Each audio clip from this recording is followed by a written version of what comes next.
Warahmatullahi wabarakatuh.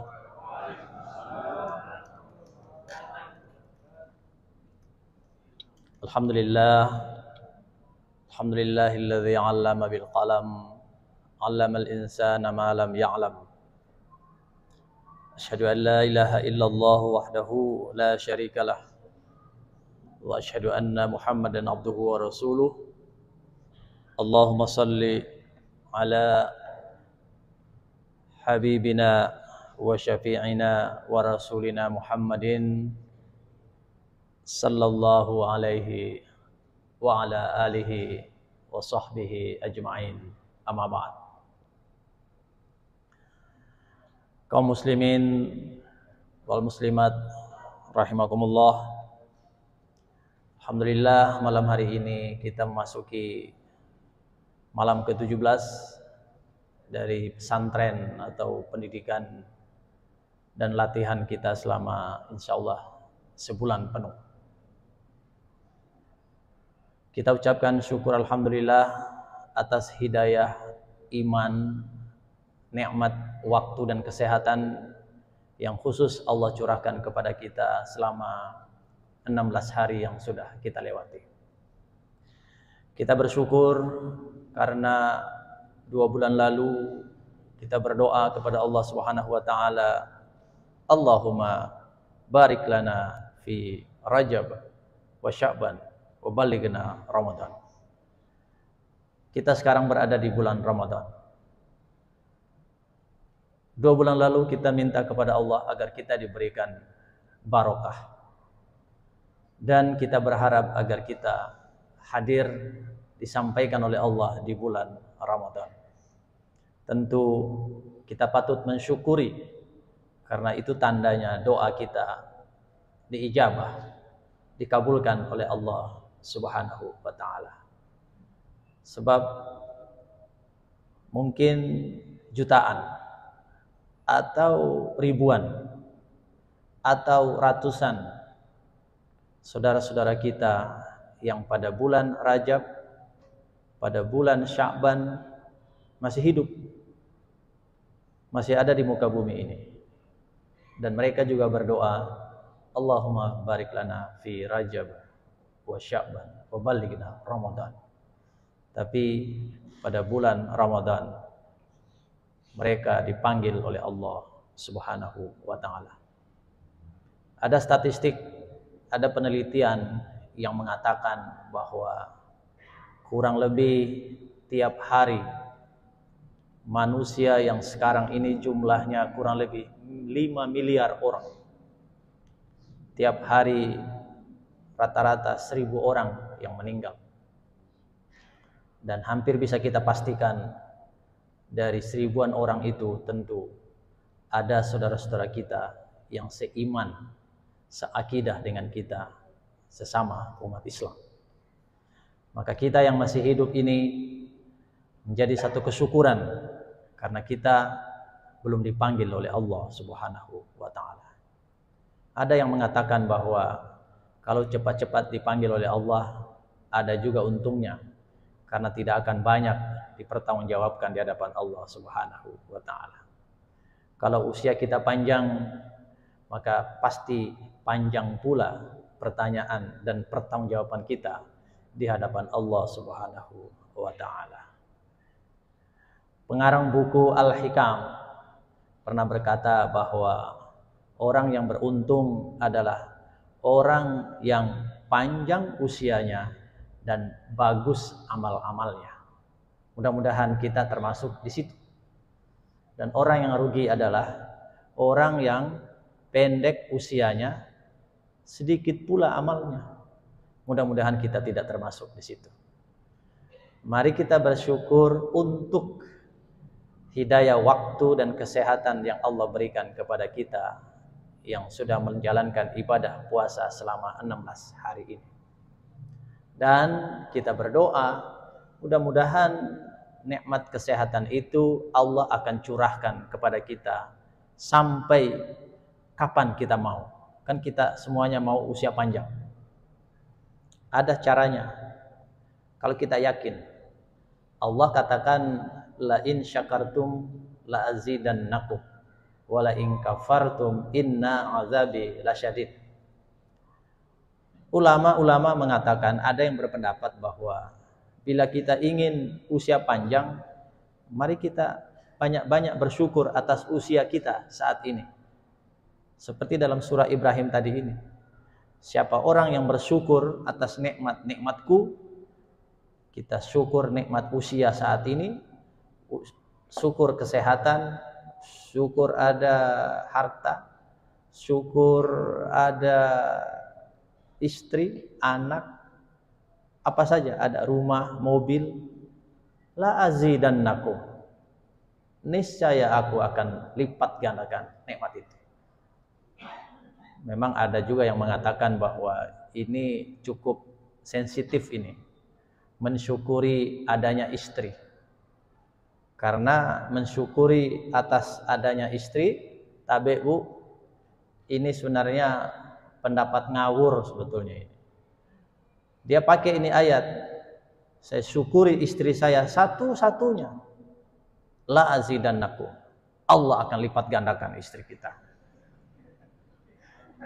Saya ingin katakan ini adalah tafsir ngawur, tafsir mengada-ada. Yang disyukuri itu adalah kualitas istri kita itu.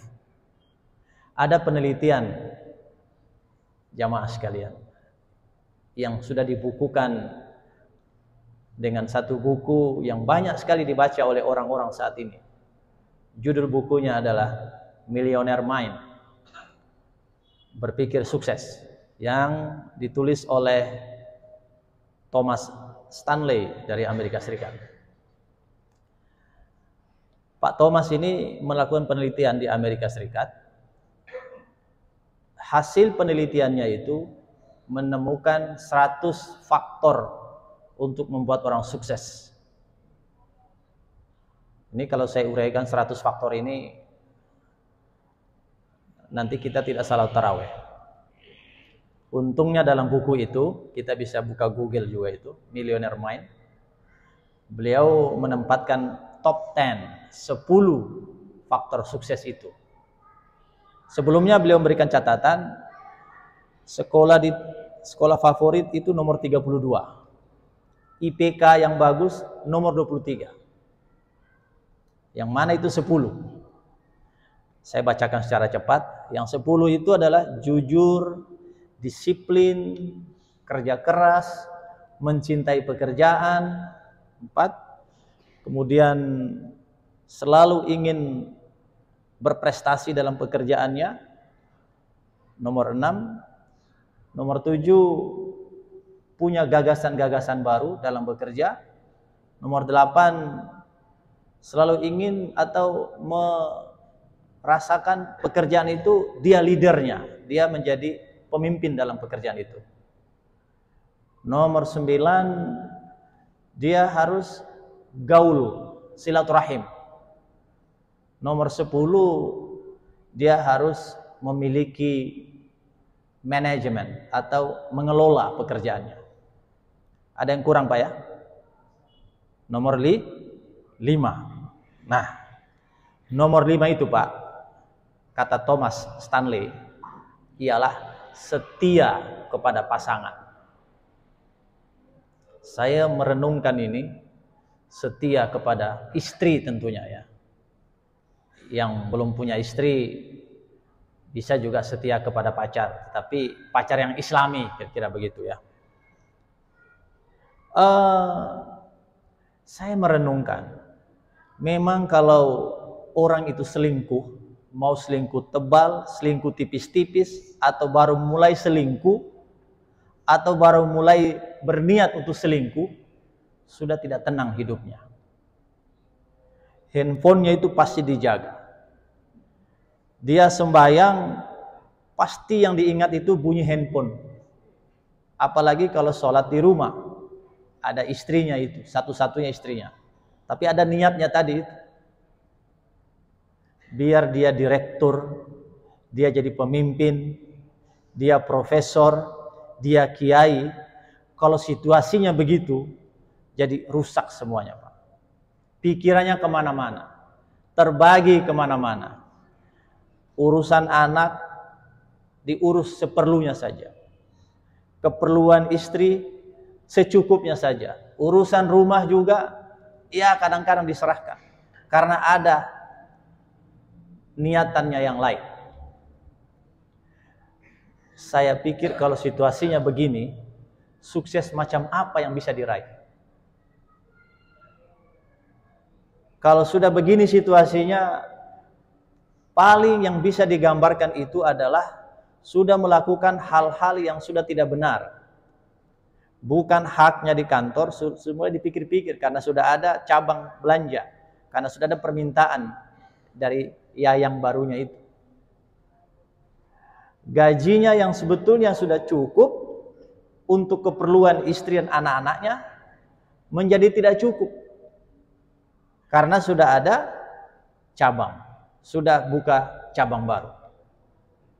Jadi, saya berpikir penelitian ini sangat tepat.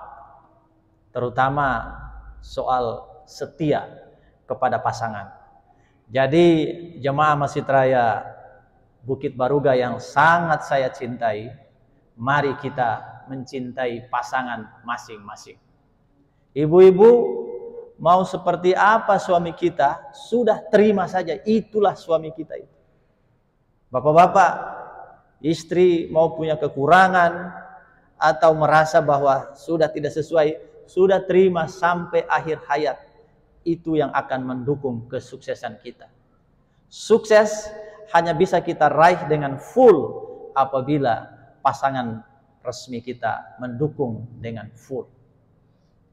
Jamaah sekalian, karena itu mari kita syukuri apa yang otentik, apa yang asli yang ada di rumah, anak, istri, harta, mobil, rumah, kesehatan, ilmu, dan seterusnya. Allah katakan, la azidannakum, aku akan lipat gandakan nikmat itu. Jemaah sekalian, sebelum saya lanjut, mari kita kirimkan salawat kepada Rasulullah Muhammad SAW. Ayat Al-Quran yang saya bacakan di mukaddimah tadi tentang ayat yang pertama kali diturunkan oleh Allah Subhanahu wa taala kepada Rasulullah. Iqra bismi rabbikal ladzi khalaq. Kalau kita memperhatikan, memang sudah banyak dikaji ini, dan saya dengar tadi nanti subuh kita akan mungkin secara khusus membicarakan ini bersama Ustadz Rahman Kayu. Saya ingin memberikan mungkin overview dari keberadaan kita di malam 17 ini yang sering dalam kultur kita di Indonesia. Tidak semua memang menjadikan 17 Ramadan itu sebagai malam nuzul Quran atau malam menjelang turunnya Al-Quran. Tidak semua negara. Tapi sebagai ungkapan atau upaya untuk menciptakan pelaksanaan ibadah Syam Ramadan kita, tidak salah apabila pikiran-pikiran untuk selalu ingat apa-apa yang terkait dengan keberadaan kita sebagai hamba Allah Subhanahu wa taala, saya pikir merupakan sesuatu hal yang boleh, termasuk kita memperingati atau menjadikan Al-Quran di awal-awal diberikan atau diwahyukan kepada Rasulullah. Ayat surah Al-Alaq di awal ini, 5 ayat ini, para ulama menggambarkan bahwa betapa Islam ini agama yang diperkenalkan dengan dimensi ilmu pengetahuan. Karena diawali dengan Iqra, membaca. Kita bayangkan ketika itu Rasulullah sedang melaksanakan kontemplasi di satu gua yang gelap. Kalau kita sudah pulang atau sudah melakukan ziarah ke Saudi Arabia, khususnya di Gua Hira. Gua itu kelihatannya sederhana, tapi disitulah Rasulullah melakukan kontemplasi beberapa waktu. Sampai suatu ketika datanglah malaikat Jibril dengan mengatakan, Muhammad, Iqra. Kita tahu semua dalam sejarah, reaksi Rasulullah adalah saya tidak bisa membaca. Ma ana biqari. Apa yang saya baca? Iqra. Ma ana biqari. Saya tidak bisa membaca. Jadi Jibril datang untuk memberikan sugesti kepada Rasulullah. Meminta Rasulullah kira-kira kamu harus lakukan penelitian. Kamu harus mengamati. Harus memiliki kepekaan. Apa yang saya harus baca? Lalu Jibril mengatakan, Bismi rabbikal ladzi khalaq. Dengan menyebut nama Tuhanmu yang menciptakan. Yang kedua, khalaqal insana min 'alaq. Yang ketiga, alladzi 'allama bil qalam. Frase Iqra dan 'allama bil qalam ini yang saya ingin garis bawahi pada malam hari ini secara singkat. Iqra itu membaca. Membaca itu budaya orang ingin mencari ilmu. Mencari ilmu itu adalah budaya orang-orang yang ingin maju. Orang-orang yang ingin maju itu adalah budaya orang-orang yang menyadari bahwa dia adalah pemimpin di muka bumi ini, khalifah. Itu yang pertama. Dan yang kedua, allama bil qalam, mengajarkan kita dengan qalam. Kata allama seakar kata dengan ilmu. Ilmu itu segala sesuatu yang kita ketahui berdasarkan analisis, metode, observasi, memenuhi standar rasional. Jadi bukan ilmu itu kalau baru kita dengar, baru kita lihat, baru kita dapat cerita dari satu sumber. Ilmu itu berproses secara berlapis. Ilmu itu memiliki intersubjektivitas, memiliki rekognisi, pengakuan dari komunitas ilmiah. Jadi kalau di sini dikatakan ilmu, mesti ada pengakuan di tempat yang lain. Karena itu salah satu sifat ilmu itu adalah universal. Jadi tidak bisa kita mengklaim bahwa ini ilmu kalau itu belum memiliki unsur metode, unsur analisis, atau unsur pembenaran dari komunitas ilmiah. Nah, proses atau karakteristik seperti ini sudah diperkenalkan lebih awal oleh Allah Subhanahu wa taala melalui Jibril kepada baginda Muhammad sallallahu alaihi wasallam. Apalagi frase ini menariknya adalah allama bil qalam, mengajarkan kita dengan perantaraan pena, pulpen, perantaraan alat tulis menulis. Itu artinya apa? Artinya ialah bahwa Islam, agama yang kita anut ini merupakan agama yang mendorong kemajuan manusia. Agama yang selalu ingin menjaga agar pemeluknya itu selalu menjadi khalifah, menjadi pemimpin-pemimpin yang sukses di muka bumi ini. Nah, kita lihat keterangan-keterangan dari Rasulullah SAW tentang ilmu. Banyak yang paling populer disebut oleh para ulama, para mubalik kita.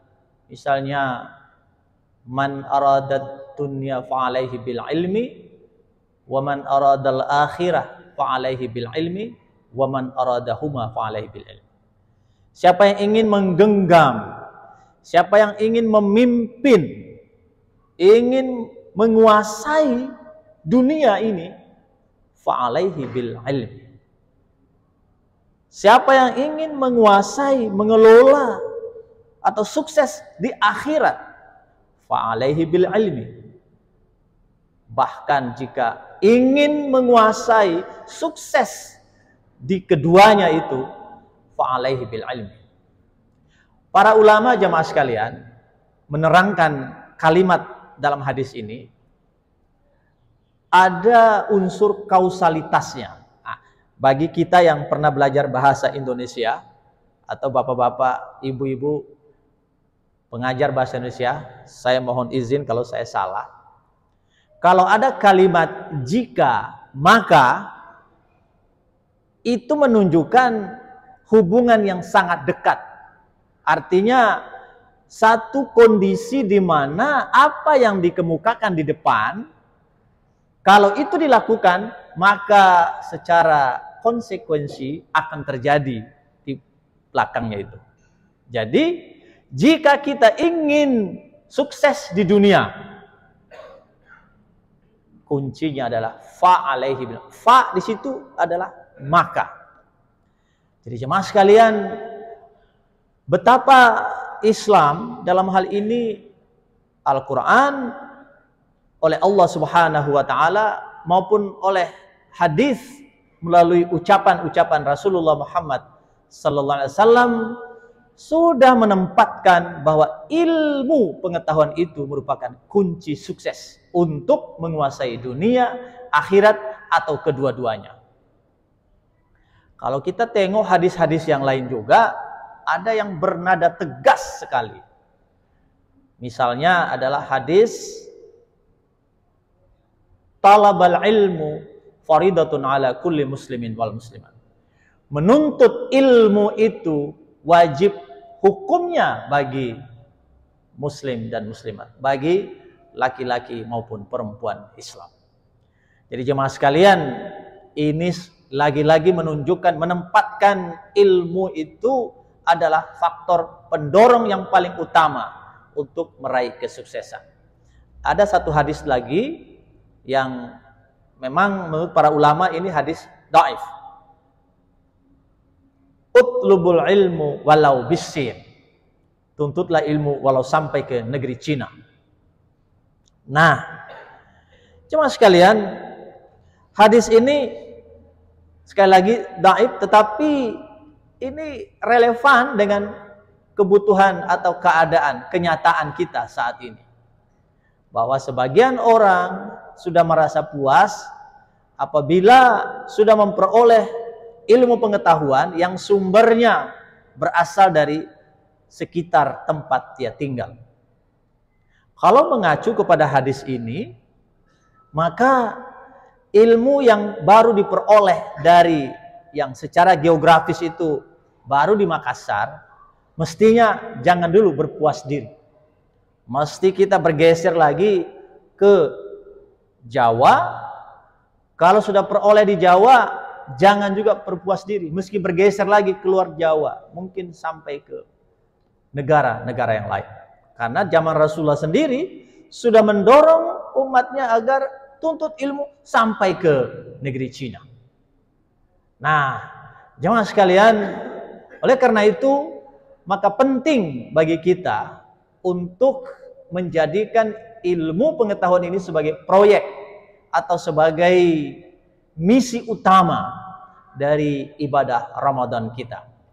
Bagi yang memiliki anak yang soleh dan solehah, bapak-bapak, ibu-ibu, mari kita ajak, dorong anak-anak kita agar punya semangat, sugesti untuk menuntut ilmu sampai sejauh mungkin. Memang kadang-kadang ini berat ya, melepas anak, apalagi kalau anak satu-satunya. Tapi saya punya teman juga, anaknya satu-satunya, tapi sudah ke Jerman, menyelesaikan 1 degree di sana, lalu ke Jepang, dan bekerja di Singapura. Luar biasa, seorang muslimah. Bagi kita yang sudah mungkin juga sudah memiliki sejumlah sertifikat ijazah sekolah, mungkin kalau ada kesempatan Pak, ada dana, ada kemampuan demi memberikan contoh kepada generasi-generasi kita, mungkin tidak mengapa Pak kita ikuti diklat-diklat yang ada. Karena budaya ini sekali lagi budaya yang dibutuhkan oleh umat Islam. Jemaah sekalian, kalau kita tengok realitas umat Islam dewasa ini atau negara-negara Islam, kita sebut negara Timur Tengah, semuanya negara yang berdasarkan Islam. Atau negara seperti kita, Indonesia, bukan negara yang ideologinya Islam, tapi mayoritas penduduknya Islam. Malaysia, Brunei, menurut survei saya, mohon saya dikoreksi, habis sholat bisa mengoreksi saya. Survei saya, belum ada negara Islam atau negara demokrasi atau republik yang bisa sejajar dengan Singapura, Jepang, Amerika, atau Eropa Barat. Negara-negara kita Islam ini sekali lagi masih berada di bawah reputasinya. Mau bicara tentang kemajuan dengan berbagai indeks. Apalagi kalau kita bicara indeks kebersihan, indeks kenyamanan. Bapak-bapak bisa baca sekarang ini kan ada rilis-rilis itu tentang negara yang paling nyaman sekarang ini. Itu bergantian terus itu. Negara Selandia Baru dengan negara Swiss. Norwegia. Negara-negara Skandinavia. Memang ya negara Skandinavia itu ada orang Islam di sana, ada, tapi ya. Nah, kalau kita pikir sama dengan juga di Singapura ada orang Islam. Presiden Singapura itu muslimah. Di Amerika Serikat ada orang Islam. Ada tokoh kita di sana, Dr. Imam Samsiali. Tapi kenapa mereka bisa ikut maju di sana? Kenapa orang-orang Islam di Singapura bisa maju? Di Jepang juga, saya ketemu baru-baru dengan Pak Konsul Jepang di Makassar ini. Beliau bercerita, karena saya bertanya, bagaimana pandangan masyarakat Jepang terhadap Islam. Beliau mengatakan bahwa Islam sekarang diterima dengan baik di Jepang. Masjid-masjid sudah berdiri secara resmi. Artinya Islam sudah di sana dan mereka ikut maju. Kenapa bisa maju? Sama-sama makan 3 kali sehari semalam. Kita di sini juga sama makan. Kalau penjelasannya Ibu Sri Mulyani, perbedaan antara orang-orang Islam di Indonesia dengan orang-orang Islam di Eropa dan di Amerika, satu. Kalau di sana itu yang banyak bekerja itu adalah otak dan aset. Itu kata Ibu Sri Mulyani. Nah, kalau di sebagian besar negara Muslim, yang bekerja itu adalah otot dan materinya. Sekali lagi, yang membedakan adalah di Amerika lebih banyak mempekerjakan aset-asetnya. Jadi kalau ada modalnya itu yang diputar-putar. Kalau ada hartanya diputar-putar. Nah, beda kalau kita. Paling senang kalau saldo tabungan kita semakin banyak, tapi tidak produktif, disimpan. Tanah juga nganggur begitu saja. Sementara orang Singapura, Jepang, termasuk orang-orang Arab Saudi sekarang ini, itu aset-asetnya dipekerjakan. Rumah-rumahnya dikontrak kiri kanan, ya kebetulan ada musim haji. Rumahnya semua laku di sana. Sementara mereka berlibur ke negara Eropa dan seterusnya itu. Nah, ini yang belum kita miliki ini, yaitu mengeksplor, memanfaatkan otak dan aset-aset kita agar kita punya income, walaupun kita tidak bekerja secara otot. Tentu saja yang paling mendasar di sini adalah persoalan ilmu pengetahuan. Nah, karena itu tadi bapak-bapak, ibu-ibu, kalau masih ada modal, masih ada kesempatan waktu, sambil kita mendorong anak-anak kita untuk kejar ilmu pengetahuan, ikut kursus apa saja, kursus bahasa Jepang, bahasa Rusia, bahasa apa saja disuruh kursus, tidak ada masalah. Selain bahasa Arab tentunya.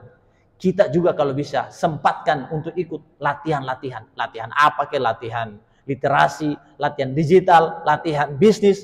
Mari kita ikut. Sepanjang hayat masih dikandung badan, punya duit, mungkin bisa memberikan inspirasi kepada anak-anak kita. Dan mungkin dengan cara ini, maka apa yang disebut dengan alladzi 'allama bil qalam baru bisa terjawab dengan baik. Dan mudah-mudahan momentum 17 Ramadan ini kita bisa peringati sebagai momentum untuk menginput jiwa raga kita dengan sains dan pengetahuan. Hadanallahu wa iyyakum ajma'in. Assalamualaikum warahmatullahi wabarakatuh.